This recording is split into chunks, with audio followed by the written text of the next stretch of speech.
जय हिंद दोस्तों, स्वागत है एक बार फिर से आप सभी लोगों का हमारे YouTube चैनल परीक्षा तक स्टडी पर। तो आज के इस वीडियो सेशन में हम बात करने वाले हैं एसएससी जीडी 2021-22 के बारे में। और इस वीडियो सेशन में बात करेंगे जो अभी आपका डीएमई यानी डिटेल मेडिकल एग्जामिनेशन होने वाला है। इसी के साथ साथ आपका इसी मेडिकल एग्जामिनेशन के दौरान आप लोगों का डीवी यानी डॉक्यूमेंट वेरिफिकेशन भी होने वाला है। ये जो प्रोसेस है ये काफ़ी इंपॉर्टेंट होने वाला है और आप लोग ये जानना चाहते हैं कि जो आपका डॉक्यूमेंट वेरिफिकेशन होने वाला है इसमें आपसे कौन कौन से डॉक्यूमेंट्स वहाँ पर रिक्वायर किए जाएंगे, यानी किस किस डॉक्यूमेंट्स की आप लोगों को वहाँ पर आवश्यकता पड़ेगी, कौन कौन से डॉक्यूमेंट्स आपको वहाँ पर ले जाने हैं। तो इन सभी के बारे में हम आपको इस वीडियो में डिटेल में जानकारी देने वाले हैं। तो अगर आप भी डिटेल मेडिकल एग्जामिनेशन के लिए जा रहे हैं तो आप लोगों को ये वीडियो देखना बहुत जरूरी है ताकि आप लोगों का कोई भी डॉक्यूमेंट्स ऐसा ना छूट पाए, ताकि आप लोग एग्जाम सेंटर से बाहर किए जाएं।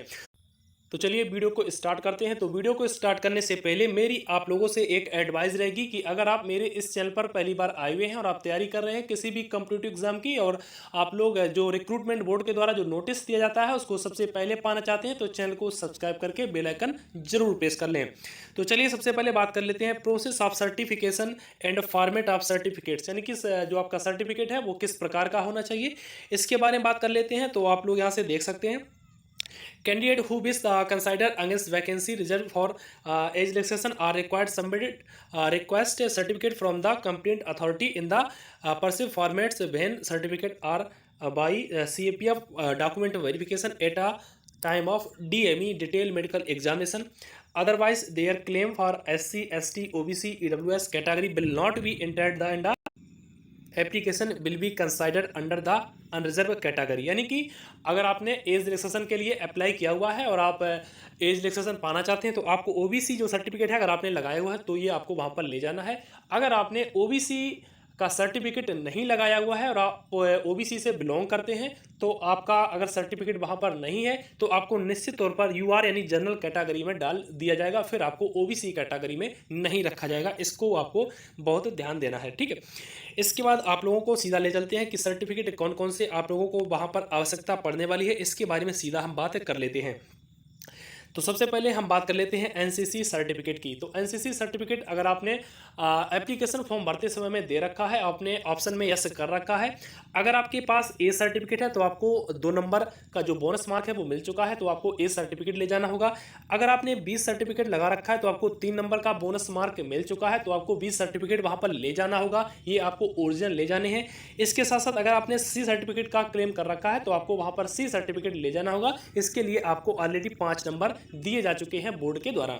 तो अगर आपके पास किसी भी सर्टिफिकेट अगर आपने दे रखा है तो ये आपको वहां पर ओरिजिनल प्रोवाइड करवाना होगा डिटेल मेडिकल एग्जामिनेशन के दौरान, ठीक है। तो ये आपका प्रोसेस वहां पर रहने वाला है।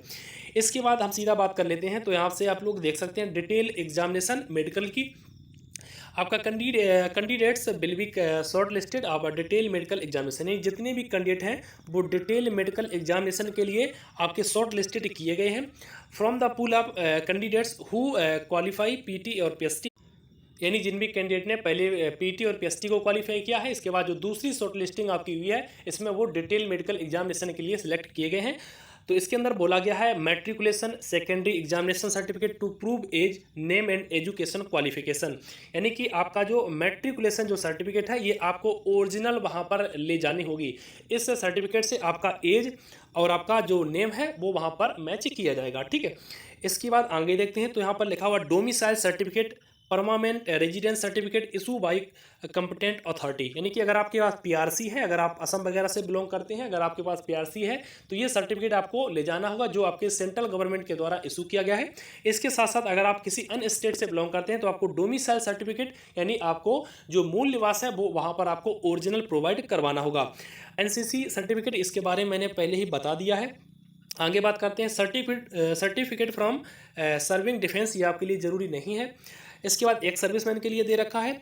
आगे हम बात करते हैं। तो आगे यहाँ से आप लोग देख सकते हैं ये भी एक सर्विसमैन के लिए है। हाँ, और जिन्होंने भी caste certificate as applicable in the format परसिव of the notice of from candidate seeking reservation age relaxation, अगर आपने एज रिलैक्सेशन के लिए भी अप्लाई किया हुआ है, एज रिलैक्सेशन भी आपने ऐसे किया हुआ है, तो आपको एज रिलैक्सेशन वाला जो सर्टिफिकेट है ये भी आपको वहाँ पर ओरिजिनल दिखाना होगा, तभी आपको एज में रिलैक्सेशन दिया जाएगा, अन्यथा आपको डीएमई के दौरान ही वहाँ से बाहर कर दिया जाएगा। ठीक है, इसके बाद आगे बात कर लेते हैं, certificate from the candidate who wish ever relaxation in height chest measurement, यानी कि अगर आपने हाइट में या फिर चेस्ट में या फिर किसी भी मापतोल के दौरान आपने छूट के लिए आवेदन किया हुआ है, तो जो भी आपके पास ओरिजिनल सर्टिफिकेट है जिसके तहत आपने ये छूट के लिए आवेदन किया हुआ है, तो ये सर्टिफिकेट ओरिजिनल आपको वहाँ पर ले जाना होगा। ठीक है, इसके बाद आगे बात करते हैं, तो certificate from the district collector district magistrate in the respect dependent applicant victim mentioned, ये जिसके भी ऊपर कैंडिडेट के ऊपर केस चल रहा है इसके बारे में बोला गया है, तो ये आपके लिए इंपॉर्टेंट नहीं। इसके बाद आगे बात कर लेते हैं, तो इसके बाद आपको क्या ध्यान रखना होगा, आपको 10th का सर्टिफिकेट ये भी आपको ओरिजिनल, आपको 4 पासपोर्ट जो आपका फोटोग्राफ है ये ले जाना होगा, इसके साथ साथ डोमिसाइल ले जाना होगा। अगर आपने एज रिलैक्सेशन के लिए छूट के लिए आवेदन किया हुआ है तो ये भी आपको ले जाना होगा। इसके साथ साथ अगर आप लोग ओबीसी से बिलोंग करते हैं तो आपको जो सेंट्रल गवर्नमेंट के द्वारा जो इशू किया गया जो सर्टिफिकेट है ये ही आपको ले जाना होगा, आपका जो स्टेट गवर्नमेंट का जो सर्टिफिकेट है वो वहाँ पर नहीं चलने वाला है। इसके बाद एससी और एसटी का जो सर्टिफिकेट है ये भी आपको सेंट्रल गवर्नमेंट के द्वारा जो इशू किया गया है, यानी भारत सरकार के द्वारा जो इशू किया गया है, यही सर्टिफिकेट आपको वहां पर ओरिजिनल ले जाना होगा। इसके बाद सबसे जो बड़ी बात आती है वो आती है ईडब्ल्यूएस सर्टिफिकेट की, और जो आपका ईडब्ल्यूएस सर्टिफिकेट है ये आपने अगर अपने तहसील यानी कि सब डिस्ट्रिक्ट से बनवाया हुआ है तो ये आपका वहीं पर चलने वाला है, यही सर्टिफिकेट आपका वहां पर मान्य किया जाएगा। और आपको ध्यान ये रखना है जितने भी आपके सर्टिफिकेट मैंने बता रखे हैं ये सारे के सारे क्रूशियल डेट से पहले के होने चाहिए, यानी कि जब आपका फॉर्म का अंतिम दिन था यानी लास्ट डेट थी, इससे पहले के सारे डॉक्यूमेंट्स होने चाहिए। अगर आपके पास इससे पहले के डॉक्यूमेंट्स नहीं है यानी कि क्रूशियल डेट से पहले के डॉक्यूमेंट्स नहीं है तो आपको निश्चित तौर पर डिस्क्वालीफाई कर दिया जाएगा। यानी अगर आपके पास ओबीसी का सर्टिफिकेट नहीं है तो आपको यूआर के अंदर डाल दिया जाएगा, यानी जनरल कैंडिडेट के अंदर डाल दिया जाएगा। अगर आपके पास एससी का सर्टिफिकेट नहीं है तब भी आपको अनरिजर्व कैटेगरी के अंदर डाल दिया जाएगा।